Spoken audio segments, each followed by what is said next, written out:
ساری تعریفیں اللہ کے لیے جو جہانوں کا پالنہار ہے، سارے جہانوں کو پالنے والا، نہ علی پالنے والے، نہ ولی پالنے والے، نہ بابا جی پالنے والے، نہ پیر جی پالنے والے، نہ شاہ جی پالنے والے، یہ تو پلنے والے ہیں، یہ پلنے والے ہیں، وہ پالنے والا ہے، یہ کریشن ہے، وہ کریٹر ہے، وہ خالق ہے، یہ مخلوق ہے، یہ عابد ہے، وہ معبود ہے، یہ ساجد ہے، وہ مسجود ہے۔ سجدے صرف اسی کو ہوں گے، فرشتے بھی اس کو سجدہ کرتے ہیں، مخلوق ساری اس کو سجدہ کرتی ہے۔ الحمدللہ رب العالمین، ساری کی ساری تعریفیں اس اللہ کے لیے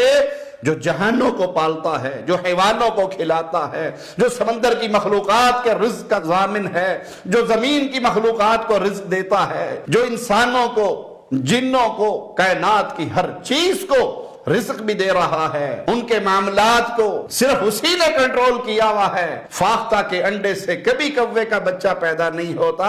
ہرن کے پیٹ سے کبھی سور کا بچہ پیدا نہیں ہوتا، بھینس کے پیٹ سے کبھی گدھے کا بچہ پیدا نہیں ہوتا۔ یہ اللہ ہے جس کا نظام ہے، جس کی کائنات ہے، اور اس سارے جہانوں کو وہ پال رہا ہے۔ او پیارے بھائی، جب تیرا پالنہار اللہ ہے، جب تیرا رزاق اللہ ہے، تجھے رزق اللہ دیتا ہے، تجھے شفا اللہ دیتا ہے، تجھے